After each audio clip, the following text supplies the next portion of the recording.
Hello, Cancer! New Moon Solar Eclipse in Libra. Kuha tayo ng maaring epekto na pwedeng iwan sa inyo ng solar eclipse na ito. October 2, ang epekto ng isang solar eclipse ay maaring mag-reflect agad-agad ngayon pa lang or sa mga susunod na linggo or even months po.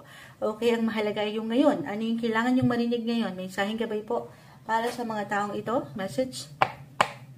Cancer, guidance, advice, new moon solar eclipse.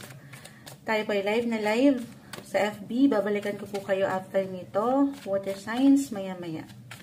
Cancer, guidance po. Okay, cut natin ito into 3 this time. Will be straightforward, Cancer. King of Wands reverse. The Knight of Swords. The Hierophant reverse, King and Knight of, okay, Queen of Swords, okay, the Hierophant. Kung nasan yung mga puso nyo, Cancer,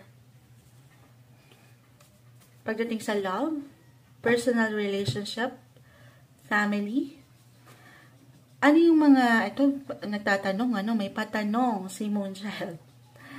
Yung mga gusto nyong i-priority. Sa mas practical tayo. Parang meron kayong gustong bigyan ng pag-aksyon, pag-alaya ng enerhiya, para sa mas ikagaganda or ikalalalim ng koneksyong ito.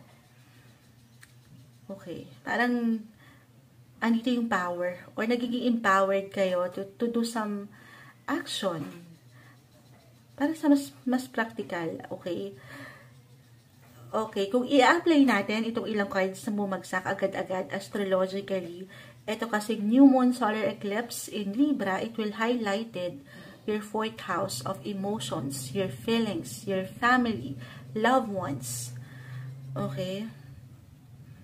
Para sa ilan na parang merong nag-hold back sa inyo, nabigyan ng pag-aksyon yung mga gusto niyo pang makita, marating, ma-improve sa ilang kapamilya or about your physical home, baka meron kayong gustong ayusin, kumpunihin sa mas practical.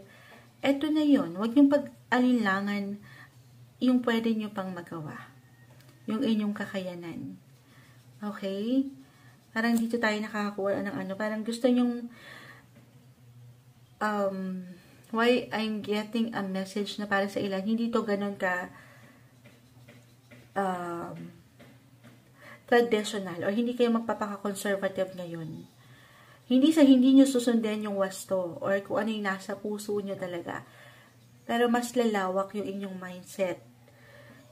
Yung opportunity na ito na ibibigay nyo sa inyong mga sarili para sa mas ikagaganda ng relasyon. Again, pamilya, mahal sa puso, kapamilya, nakapuso pa, yung mga gusto nyong makita anong improvement or even development, hindi yan imposible. Kung hindi kayo mag-hold back, you have to take action. Syempre pa, you have to do your part, Cancer. Kahit sa simpleng lang to pagpaparating ng saloobin, if this is about your emotions, ito yung best time para mapag-usapan ang mga bagay-bagay. Or, hindi kailangan naliman. Kung meron kayong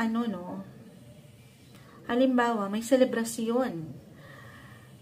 Yung gusto nyong makitang celebration, hindi lang more on personal, but may pagka-unique yung style. Hindi traditional, hindi conservative, parang may pagka-labas ito doon sa naging kayo growing up. Nakukuha niyo ba si Moonchild? Medyo mahirap ibarating yung Yes, andito yung